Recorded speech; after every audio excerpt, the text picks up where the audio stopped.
ایک نہ ایک دن پیش ہوگا تو فنا کے ساتھ. Denn ihr müsst wissen, es gibt keinen Propheten, der nicht auf die Probe gestellt wurde. Es gibt keinen Propheten, der nicht der Lüge bezichtigt wurde und über den gelogen wurde. اللہ تعالیٰ قرآن کریم کی سورۃ یاسین میں فرماتا ہے یا حسرتاً علی العباد، مجھے بندوں پہ بڑا ہی افسوس ہے. ما یاتیہم من رسول، بندوں کے پاس جب بھی کوئی رسول آتا ہے الا کانوا بہ یستہزئون، تو وہ بندے میرے رسول کے ساتھ ٹھٹھا اور استہزاء کرتے ہیں. یہ اصول انبیاء کے بارے میں قرآن کریم نے بیان فرمایا. اسی کے مطابق حضرت بانی جماعت احمدیہ علیہ السلام کے خلاف بھی ٹھٹھا اور استہزاء کرتے ہوئے کہا جاتا ہے کہ آپ نعوذ باللہ بیت الخلاء میں فوت ہوئے. حالانکہ اس بات پہ غور کریں کہ 26 مئی 1908 کو آپ کی وفات ہوئی لاہور میں، پنجاب کے صوبے کا صدر مقام ہے. آج سے 100 سال پہلے لاہور شہر میں بیت الخلاء گھروں میں ہوتا تھا. اگر آپ کی وفات بیت الخلاء میں ہوگی تو گھر والوں کو پتہ ہونا چاہیے. گھر کے افراد کون ہیں؟ آپ کی اہلیہ محترمہ، آپ کے 3 بیٹے اور 2 بیٹیاں. اگر آپ کی اہلیہ، آپ کے 3 بیٹے، آپ کی 2 بیٹیاں، انہیں یہ پتہ ہوتا کہ حضور بیت الخلاء میں فوت ہوئے تو یہ گھر کے افراد کبھی بھی آپ کو خدا کا نبی تسلیم نہ کرتے. تو آج لوگوں کو خصوصاً ہمارے مخالفین کو کیسے پتہ لگا کہ حضرت بانی جماعت احمدیہ کی وفات بیت الخلاء میں ہوئی تھی؟ کیونکہ کسی واقعہ کی بابت پتہ چلنے کے 2 ہی ذریعے تھے. یا تو کوئی مولوی یہ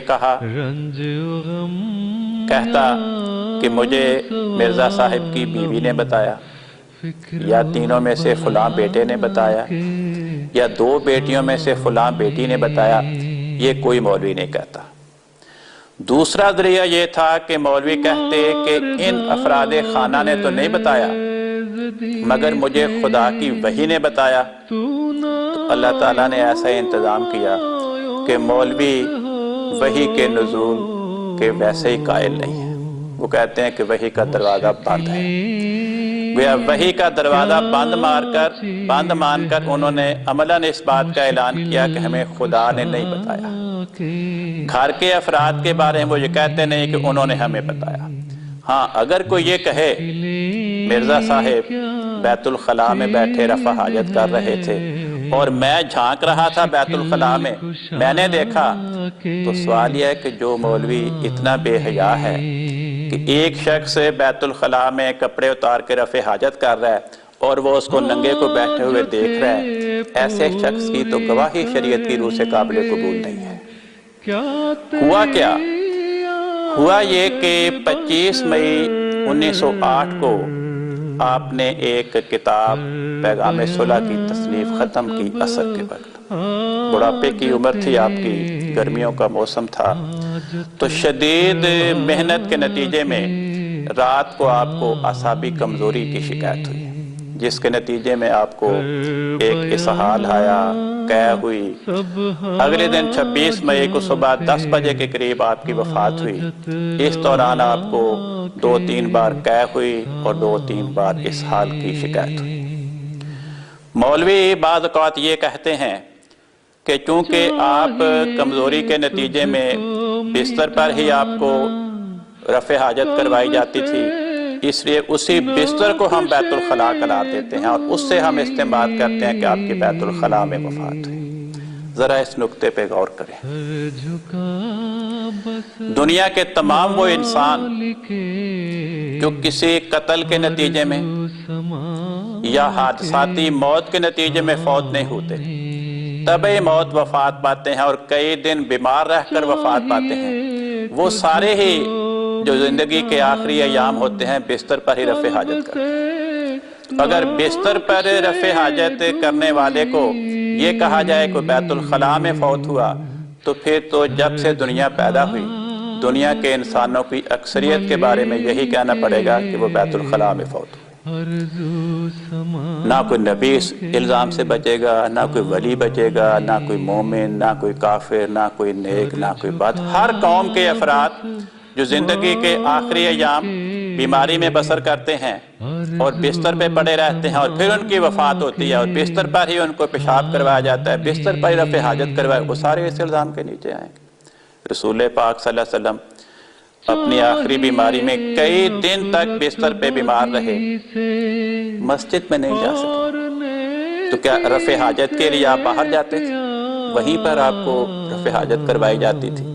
تو اس قسم کی گندہ دہنی کا ارتکاب اس آیت کی سچائی کی تصدیق کرتا ہے کہ جب بھی خدا کی طرف سے کوئی رسول آتا ہے تو دنیا کے مخالفین اس کے بارے میں ہنسی ٹھٹھا اور استہزاء کرتے ہیں.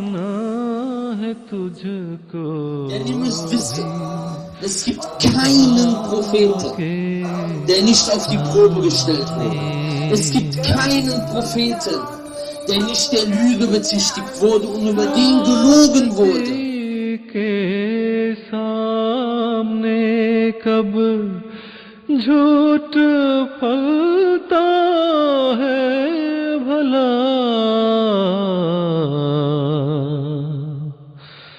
قدر کیا پتھر کی لالے بے بہا کے سامنے،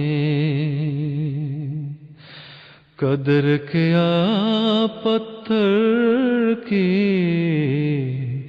لالے بے بہا کے سامنے. ایک نہ ایک دن پیش ہوگا طوفان کے سامنے،